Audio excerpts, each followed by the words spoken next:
carrier of ammonia. In the blood, the major non-toxic carrier of ammonia is always glutamine. It is always glutamine. Glutamine is released from all the tissues and it will go to liver, kidney and intestine. Please note, if the same question says the amino acid which serves as a major non-toxic carrier of ammonia from the muscles, then the answer is alanine, right? And then the answer is alanine. So if the question is asking purposefully from the muscles, then your answer is alanine. But by and large, if the question is asking just simply the major non-toxic carrier of ammonia as such, then your answer is glutamine. Now, what happens is, in the question, they will put both glutamate and glutamine, right? And by and large, option A will always be glutamate and option C or D can be glutamine. And because remember, even if you remember something about glutamate, and there was something about glutamate or glutamine, I'm not sure, but when you see the option A as glutamate, we are always inclined towards it, right? We are always inclined towards it. So make sure that you mark glutamine and not glutamate. Glutamine is a amide. Glutamate, on the other hand, is an acidic amino acid, right? So all tissues will generate, after transamination reaction, glutamate, which is then converted to glutamine. And please note, transamination reactions like ALT, AST, there are many transaminases, tyrosine transaminase, each branch in amino acid is having their own specific transaminases. Transaminases are present throughout the body. However, if there is a liver disorder, ALT and AST are the first one to rise in blood, and hence we can say that ALT and AST are the most important marker for the liver function test, but they are not specific to liver because they are present throughout the body, right? So after this, glutamine is released in the blood. In the blood, glutamine is the major non-toxic carrier of ammonia, and from here it will be taken up by kidney, intestine and liver. It will be taken up by kidney, intestine and liver. Now what will kidney do of all that ammonia coming to it? Kidney will use it for alkalinization of urine. What will intestine do of all the ammonia coming to it? Intestine will use it, either it will excrete in feces or ammonia will be converted to the purines and pyrimidines. Intestine epithelium is getting lost after every few hours. The whole epithelium is getting lost. We must replenish it. That means we need so many cells. And when we are replenishing it, we are needing so many cells. That cells will require DNA and RNA, and that DNA and RNA will come from purine, pyrimidine. See the structure of purine, pyrimidine carefully. It has glutamine in it. The source of nitrogen in those structures is coming from glutamine. Liver, what will liver do of that ammonia entering into it? You know this, it will be converted to urea. And of course, urea is the non-toxic carrier of ammonia, again released by the liver, and which will be excreted by the kidneys. But urea is also non-toxic carrier. But if you see, the question is asking the amino acid as a non-toxic carrier, then your answer is glutamine. Question number 2. Which of the following is not associated in a patient with advanced liver disease? So, hyperammonemia, is it seen? Yes. Decreased ATP synthesis, that is the major problem. if there is decrease in the ATP synthesis, that is why it will be resulting in the cerebral coma and all.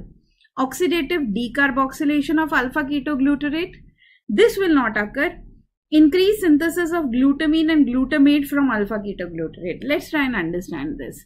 Now, some of the students might have got this, that the correct answer here is C. But yes, it is a tedious one. Let's try to analyze this. Now, what happens here is, you have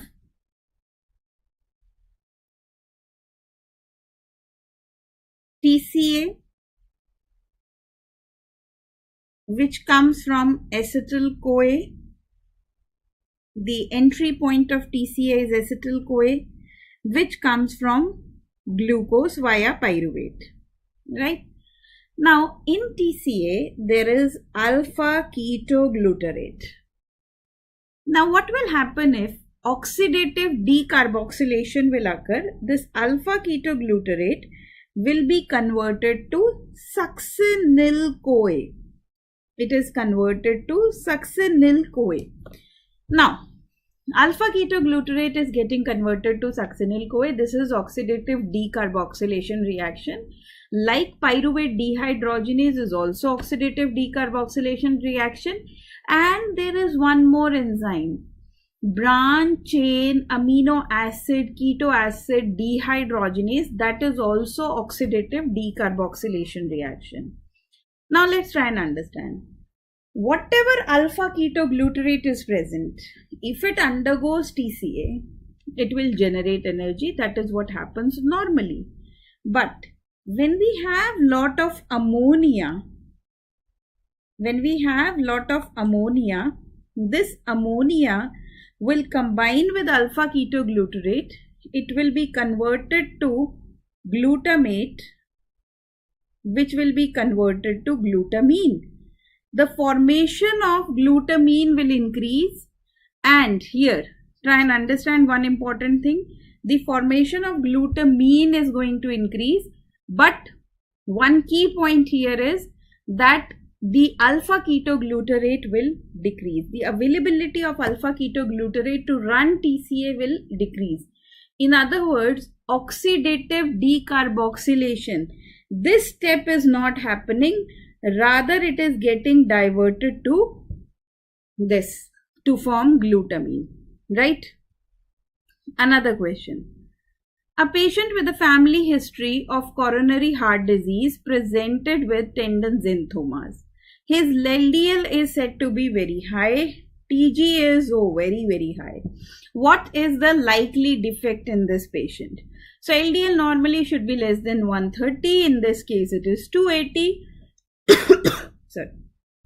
TG should be around less than 250. This is 398. This is a case of familial hypercholesterolemia, high circulating cholesterol, and in familial hypercholesterolemia, it is type 2 of various types of familial hyperlipoproteinemias. This familial hypercholesterolemia is associated with a defect at the level of LDL receptor. Now there are two variants, there are two parts of the LDL receptor. One portion is called ApoB100, another portion binds to ApoE. So suppose this is an LDL receptor, this portion will bind to B100 and this portion will bind to E. Now, if this B100 portion of the LDL receptor is defective, if it is defective, then it is type 2 familial hypercholesterolemia. Right? So, if LDL is increased, there is more risk of coronary artery disease, and that is what happened in this case. Coronary heart disease is a common presentation, often accompanied with tendon xanthomas. Now, type 2 familial hypercholesterolemia belongs to hyperlipoproteinemias. There are various types of hyperlipoproteinemias, type 1, type 2. In type 1 familial hyperlipoproteinemia, there is an enzyme lipoprotein lipase. It is a defect in the LPL. But in type 2, it is familial hypercholesterolemia. It is an LDL receptor defect, mainly defect of B100 region. Let's see another question. A 3-month-old newborn who was healthy at birth develops chronic liver failure and muscle weakness.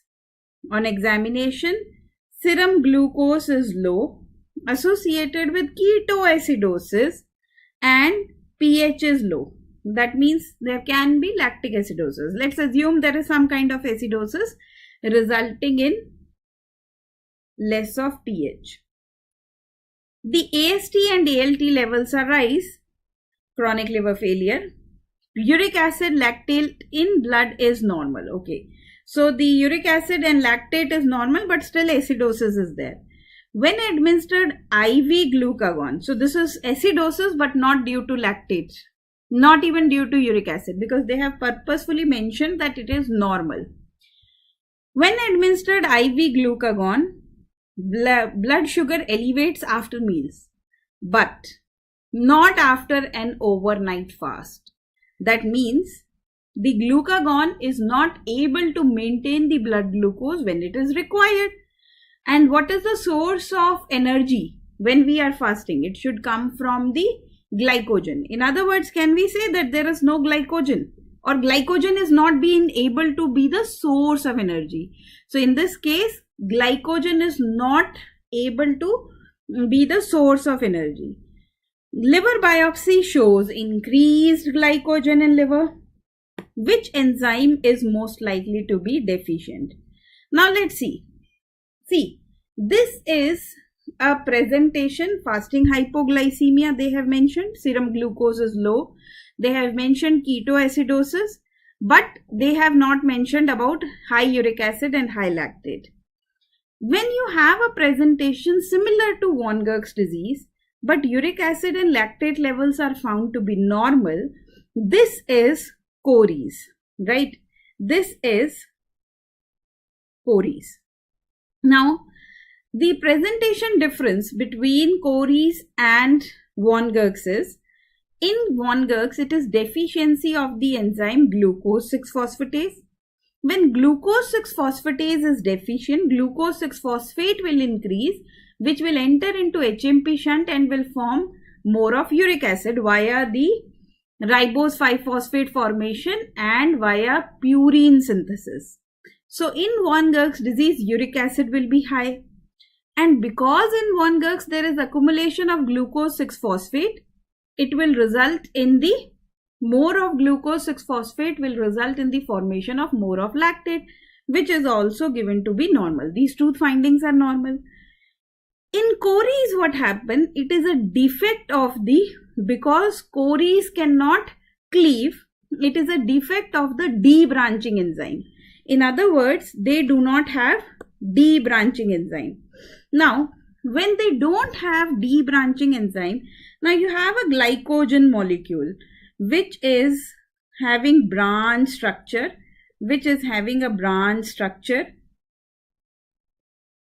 but you do not have a debranching enzyme, meaning you will be able to remove till here, but when it reaches the branch point, you will no longer be able to cleave. As a result, what will happen is, this kind of glycogen will accumulate, and that is why it is saying liver biopsy shows increased glycogen in liver, because this is not fully converted glycogen. It is not converted, it is not been able to utilize completely. This is an incompletely used glycogen. So it is a defect due to debranching enzyme. So whenever the presentation for Cories and von Gerk's is very similar, but if you see here, liver biopsy shows increased glycogen in liver, then go for debranching enzyme defect. Which of these amino acid does not enter Krebs by forming acetyl-CoA via pyruvate? Let's see what it is trying to say. We know that glucose via series of reactions is first converted to pyruvate, which is then converted to acetyl-CoA, and the acetyl-CoA will enter into TCA. The acetyl-CoA is formed from so many things like isoleucine, it is formed from lysine, it is formed from the 3 aromatic amino acids. That means it can be formed from the phenylalanine, tyrosine, tryptophan. Then the pyruvate on the other hand is formed from glycine. It is formed from the alanine, cysteine. All of these are not one step. These are several steps, but that of course in the end they will form pyruvate, proline, serine, threonine.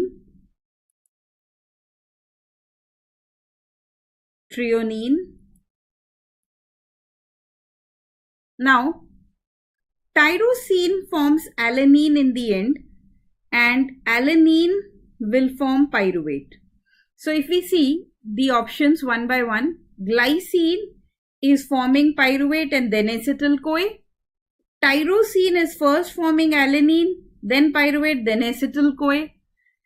Alanine is directly forming pyruvate and then acetyl-CoA, but hydroxyproline is the answer here, as hydroxyproline is not entering here in the form of proline. Can enter but not hydroxyproline. So hydroxyproline is not entering in the formation of acetyl-CoA. And also when we talk about the anaplerosis, we are referring to those reactions which are occurring in exchange between the intermediates of TCA and other amino acids. Hydroxyproline is not a direct amino acid. We do not call it a natural amino acid. Natural amino acids are only those amino acids which have their codons. Hydroxyproline does not have a codon. Then another question. A 45-year-old obese female presents to her primary care physician with complaints of fatigue, right upper quadrant abdominal pain, and a feeling of fullness after meals. She denies alcohol but admits her sedentary lifestyle, a diet high in processed food and sugary beverages. On physical examination, hepatomegaly is seen. Lab investigations revealed elevated liver enzyme, ALT is high, AST is high. A lipid profile demonstrates levels of very high, 300, approximately 2 times the normal.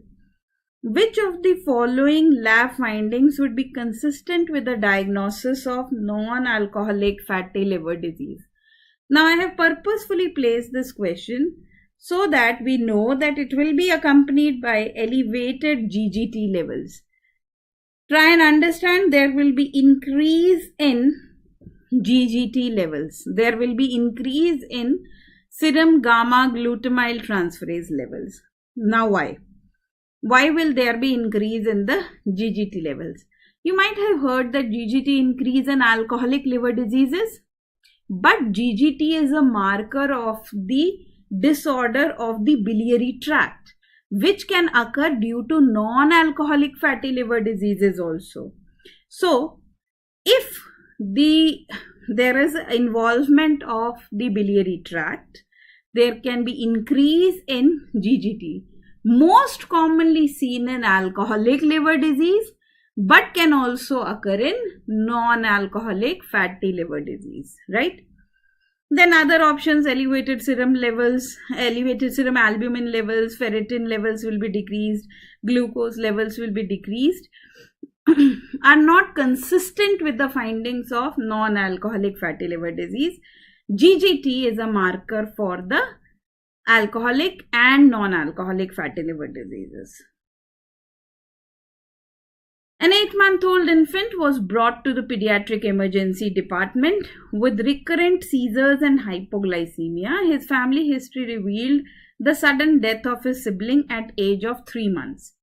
Lab showed increased dicarboxylic acid levels in the blood. Dicarboxylic acid in blood and urine. Which of the following is the pathophysiology behind this clinical manifestation? So, whenever there is increase in dicarboxylic acid, right, there will be, let's see one by one, impaired alpha oxidation of branch chain fatty acids. If alpha oxidation is defective, then it will result in refsum disease. There will be accumulation of branch chain fatty acids in that case. Impaired beta oxidation of medium chain fatty acids. In that case, there is an enzyme defect called medium chain acyl-CoA dehydrogenase deficiency that can happen. Impaired omega oxidation, yes. This results in dicarboxylic acid urea. It's a very minor pathway and it is oxidation from the omega end. When the oxidation is occurring from the omega end, there occurs impairment. If there is impairment in the omega oxidation, then dicarboxylic acids is released. Please note, this omega oxidation occurs in smooth endoplasmic reticulum. The alpha oxidation, you will mark peroxisomes. For beta oxidation, it occurs in mitochondria. Option D, impaired oxidation of very long chain fatty acid, that is Zellweger syndrome. That occurs in peroxisomes. As mentioned here, it is peroxisomal defect. In Zellweger, there is no peroxisome. So dicarboxylic acid, as given in the question, is seen in the impaired omega oxidation of medium chain fatty acid, is seen in the defect of the smooth endoplasmic reticulum, resulting in dicarboxylic acid urea. Another question, which of the following is true for beta oxidation in peroxisome? The answer is B.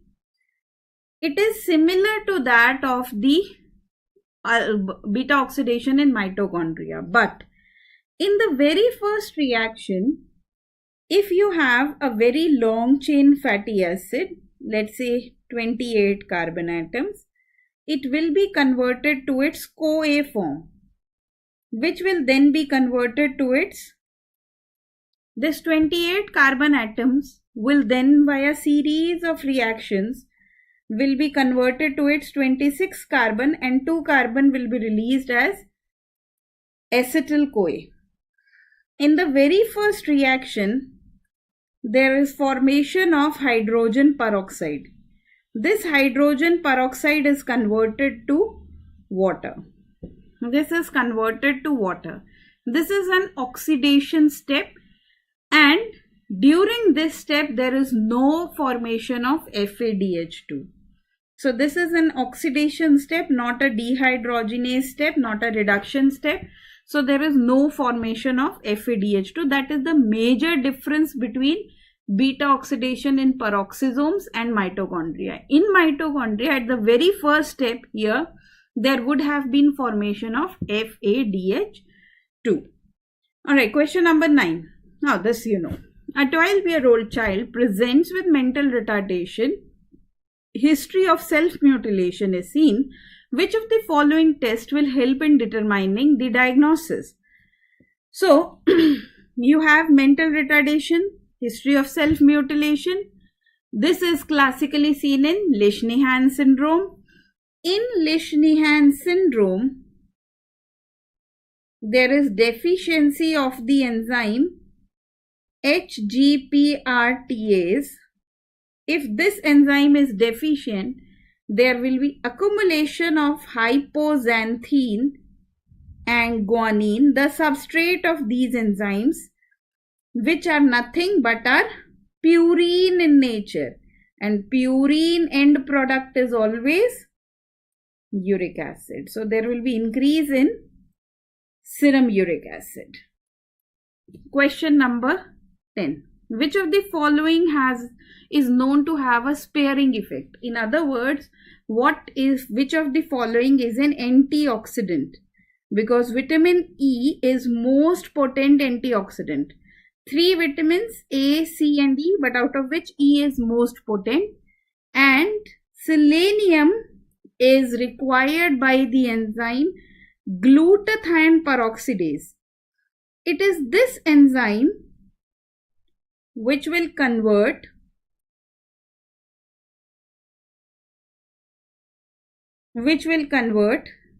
hydrogen peroxide to water.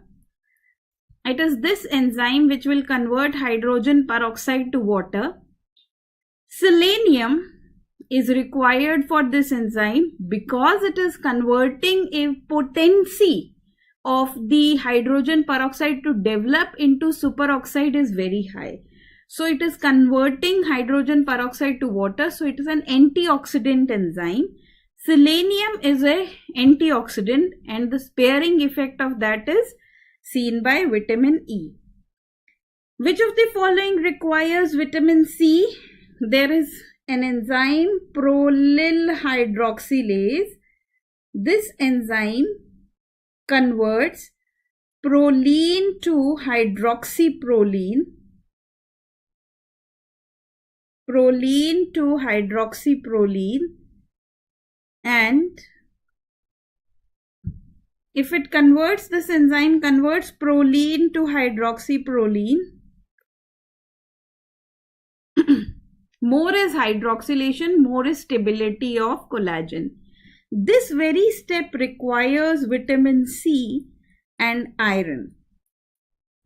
And if vitamin C is deficient, no hydroxylation, poor collagen resulting in scurvy, bleeding of gums. So this here the answer is hydroxylation. Thymine deficiency causes decreased energy production.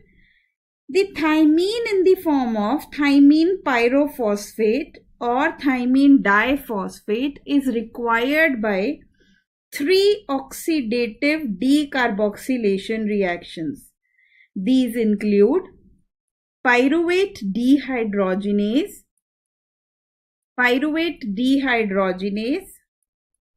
alpha ketoglutarate dehydrogenase, and branch chain ketoacid dehydrogenase. Now these 3 enzymes, out of these 3, if you see the first 2, these are required for glycolysis, which is the primary source of energy in our body. And hence, we say that because it is the coenzyme for PDH, thymine deficiency causes decreased energy production. Tyrosine is dependent on which of the following? This enzyme converts tyrosine to DOPA in the presence of copper. It will convert this into DOPA in presence of copper. And hence, because now see, if there is copper deficiency, it can result in hypopigmentation.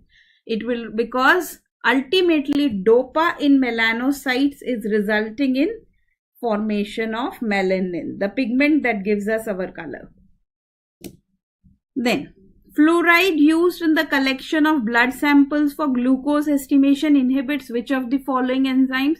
Now this dates back to 90s. This is a very important question. So over the last 20 to 30 years, they always want to know us about the vacutainers. A vacutainer with a gray top is used for,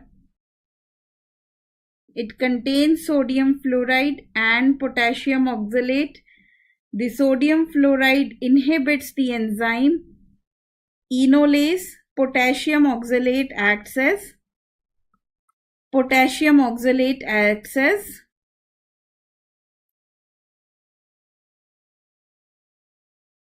anticoagulant. So the correct answer here is enolase. We use grey colored vacutainer for the estimation of glucose. Worldwide, most common way to estimate glucose is via GOD-POD method. Glucose oxidase peroxidase method. Accumulation of sphingomyelin in the phagocytic cells. Accumulation of sphingomyelin in the phagocytic cells is a feature of which disorder? It is seen in Niemann-Pick disease. Now, in the lysosome, you have sphingomyelin. It will be acted upon by the enzyme sphingomyelinase, and it will be converted to ceramide plus phosphate and choline. If this enzyme sphingomyelinase is deficient, then sphingomyelin will accumulate, and this accumulation is what is seen in Niemann-Pick disease. Such kind of disorders are known as lysosomal storage diseases. Any type of examination, lysosomal storage diseases is my very important topic. So I'll give sphingolipidosis, the lysosomal storage diseases, a 5-star topic. Then, which of the following amino acids are essential for the purine ring formation? The purine ring is a 9-membered ring, but not all the members of the ring are carbon. We have nitrogen here, and we have carbon at several sites. Now, the first nitrogen comes from aspartate, the second and the 8th carbon comes from tetrahydrofolate variants. The 3rd and the 9th nitrogen we get it from glutamine. The 4th, 5th and the 9th and the 7th nitrogen. This is carbon 4, carbon 5 and nitrogen 7. This whole structure comes from glycine, and the 6th carbon comes from carbon dioxide. So this whole structure is coming from glycine, aspartate and glutamine. So this whole structure is coming from these 3 amino acids. Question number 17. A 3-year-old male presented to OPD with intractable seizures, lactic acidosis, hyperammonemia and encephalopathy. This is a presentation of this is MELAS.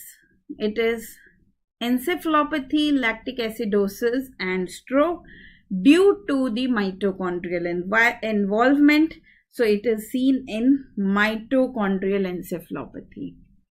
The mitochondria is inherited 100% from mama. It is 100% maternal inheritance. So if the mother is affected, all the future generation will be affected. In the future generation, if there is a boy, the boy will present the disease, but he will not pass it on. But if the future generation is a girl, she will present the disease and pass it on, right?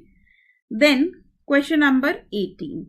Gamma carboxylation of glutamic acid in clotting factor 2, 7, 9, 10, protein C, protein S, osteocalcin, osteonectin, all of them is dependent on vitamin K. Another important topic from the examination point of view is post-translational modification. It is post-translational modification. Please note, factor 2, 7, 9, 10 are converted to their active form by addition of, because they are proteins, they will have glutamic acid. So they are having glutamic acid. I am just representing one glutamic acid, but there will be many glutamic acid in all those proteins. Now, wherever glutamic acid is present, one more glutamic acid is added by, this is here, is addition of carbon dioxide, by addition of carbon dioxide. This addition of carbon dioxide requires vitamin K dependent carboxylase. So because the enzyme is adding carbon dioxide, we'll call it carboxylase. And one COO negative is added. This is gamma carboxylation of glutamic acid and is dependent on vitamin K. What is the repair mechanism associated with CRISPR-Cas9? See, these are the repair mechanisms of DNA repair. These are not related to CRISPR-Cas9. The non-homologous end joining or homologous end joining, anything can occur by CRISPR-Cas9. CRISPR-Cas9 is a technique. In detail, you don't have to know much, but it is having two things. CRISPR, that has the RNA in it, the RNA guide in it, and Cas9, which is having the protein endonuclease enzyme. This has an endonuclease enzyme. Endonuclease enzyme. So the Cas9 is having an endonuclease enzyme. Now what this protein endonuclease enzyme does is, it will cut the DNA, and CRISPR, what it does is, it can join the any two forms of DNA or RNA. DNA-RNA hybrid it forms, and it can join any two forms of the DNA, either homologous or non-homologous. बहुत ज़्यादा you don't have to remember the mechanism in detail, but try to remember that it has a guide RNA. That guide RNA, if this here is the DNA structure, if this here is the DNA structure, the guide RNA, what it will try to do is, it will try to bind to the guide RNA, will try to bind to the DNA. And what the Cas9 will do is, it will cut the DNA. It will cut the DNA, and then it can join back the homologous segment, or it can even join non-homologous. Another question, which of the following is the inhibitor of complex 2? Complex 2 inhibitor is malonate. Complex 2, this is the source of FADH2, is the starting substrate of complex 2. And this FADH2 comes from the enzyme succinate dehydrogenase. This enzyme converts succinate to fumarate.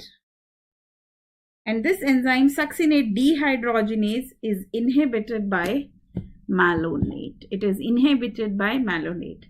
TCA is another very important topic, and most important here is the inhibitor of various complexes. Complex 1, 2, 3 and 4. You have to know them irrespective of the type of examination. So these are some of the most important questions. I wish you all the very best for your upcoming examination.